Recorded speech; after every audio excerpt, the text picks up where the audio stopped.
Hello students, अब हम आपको रिज रेखाओं के बारे में बताएंगे। रिज रेखाएं क्या हैं? ध्यान दीजिए, जब आप किसी भी समुत्पाद वक्र पर ऊपर से रिज रेखाएं ऊपर से नीचे चलते हैं तो उस स्थिति में क्या होता है कि पूंजी की मात्रा कम होती है, लेबर की मात्रा बढ़ती जाती है। यही होता है। और नीचे से ऊपर जाते हैं तो लेबर कम होता है और पूंजी की मात्रा बढ़ती जाती है। अर्थात दोनों साधनों में प्रतिस्थापन होता है, सब्स्टिट्यूशन होता है, प्रतिस्थापन होता है। लेकिन इस प्रतिस्थापन की भी एक सीमा है।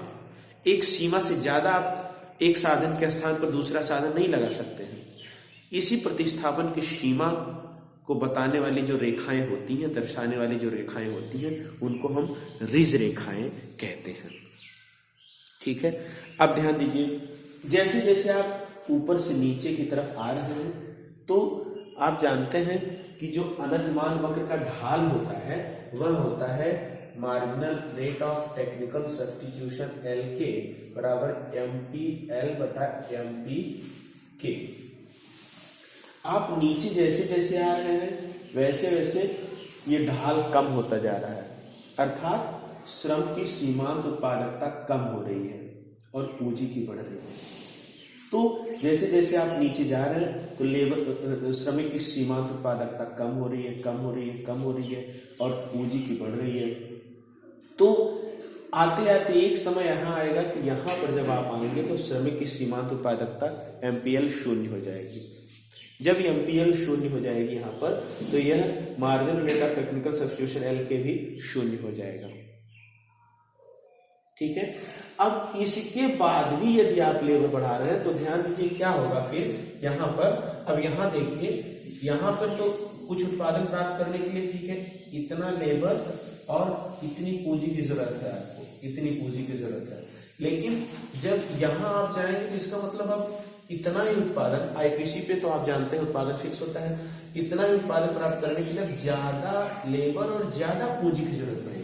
सोचिए यहां पर अगर आप आ रहे हैं तो ये देखिए यहाँ पे है, मान लीजिए ये देखिए पूंजी बढ़ गई और लेबर भी बढ़ गया, ये देखिए लेबर भी बढ़ गया।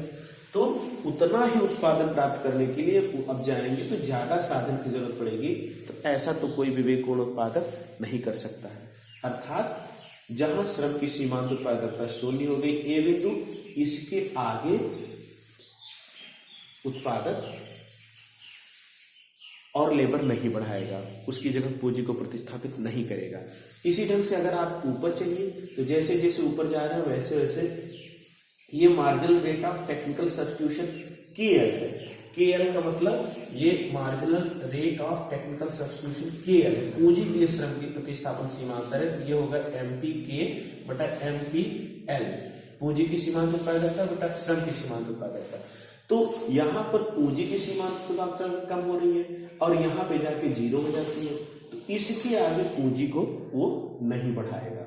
कहने का मतलब यह ऊपरी रिज बिंदु है, इसके आगे पूंजी नहीं बढ़ेगी। यह ऊपरी रिज बिंदु है, ऊपरी रिज बिंदु, और ये निचला रिज बिंदु है, इसके आगे कोई लेबर को नहीं बढ़ाएगा। निचला रिज बिंदु, इन दोनों के बीच में ही प्रतिस्थापन होगा। इस प्रकार यदि कई समुत्पाद वक्र ले लिए जाए, अर्थात समुत्पाद वक्र का मैप ले लिया जाए और सारे रिज बिंदुओं को निकालकर उनको मिलाती हुई एक रेखा खींची जाए, दो रेखाएं खींची जाए, तो वही रेखाएं क्या कहलाएंगी? रिज रेखाएं कहलाएंगी। ये देखिए, अब एक आपने ये देख लिया,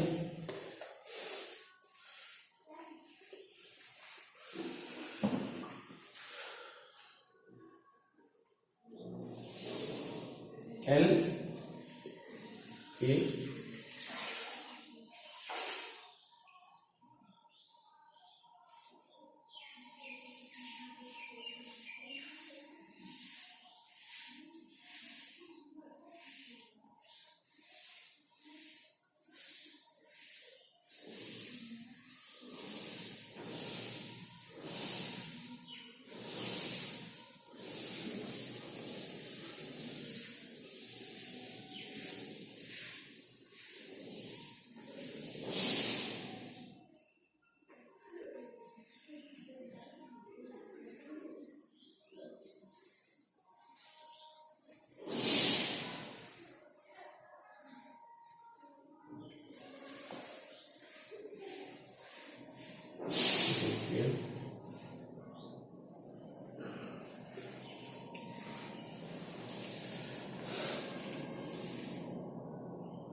100, यह IPC 200, यह IPC 300 है। ठीक है, अब आप देखिए ये निचले रिज बिंदु है, इस समुत्पाद वक्र का ये निचला रिज बिंदु है, ये A, और इसका निचला रिज बिंदु यहाँ है B, इसका निचला रिज बिंदु यहाँ है C, और ऊपर वाले का ये स्पर्शरेखा यहाँ होनी चाहिए। ये देखिए, ये इसका है, मान लीजिए इसका नाम रख दीजिए यस, ये देखिए T, ये U। अब यहां पर श्रम की सीमांत उत्पादकता इन बिंदुओं पर 0 है, अर्थात marginal rate of technical substitution L के बराबर 0 है इन बिंदुओं पर, और ऊपर के बिंदुओं पर marginal rate of technical substitution KL ये 0 है। ठीक है, तो यदि इन विभिन्न रिज बिंदुओं को मिलाते हुए एक रेखा खींच दी गई तो ये हो गई ऊपरी रिज रेखा, और ये जो नीचे की तरफ नीचे के रिज बिंदुओं को मिलाती हुई रेखा खींच दी गई, ये हो गई निचली रिज रेखा। ठीक है, तो यह आपकी हो गई दोनों ऊपरी रिज बिंदु को मिलाते हुए ऊपरी रिज रेखाएं, और निचले जो रिज बिंदुओं को मिलाते हुए निचली रिज रेखाएं, और इन दोनों के बीच का जो क्षेत्र होता है यही कहलाता है प्रतिस्थापन का क्षेत्र, अर्थात साधनों के मध्य प्रतिस्थापन इसी सीमा के अंतर्गत हो सकता है, इससे ज्यादा प्रतिस्थापन नहीं हो सकता है। तो ये था रिज रेखाओं का कॉन्सेप्ट। ठीक है, यहां एक चीज ये समझ लीजिए कि उपभोक्ता और उत्पादक के संतुलन में क्या अंतर था। तो अंतर यही था कि उपभोक्ता संतुष्टि को अधिकतम करता था और उत्पादक अपने लाभ को अधिकतम करता था या अपने उत्पादन को अधिकतम करता था लागत कम करके। तो संतुष्टि को तो हम नाप नहीं सकते, लेकिन उत्पादन को नापा जा सकता है। वहां पर मार्जिनल रेट ऑफ सब्स्टिट्यूशन होता था, यहाँ marginal rate of technical substitution होता था। वहां बजट रेखा होती थी, यहाँ सम लागत रेखा है। वहां अनधिमान वक्र था, यहाँ सम उत्पाद वक्र है।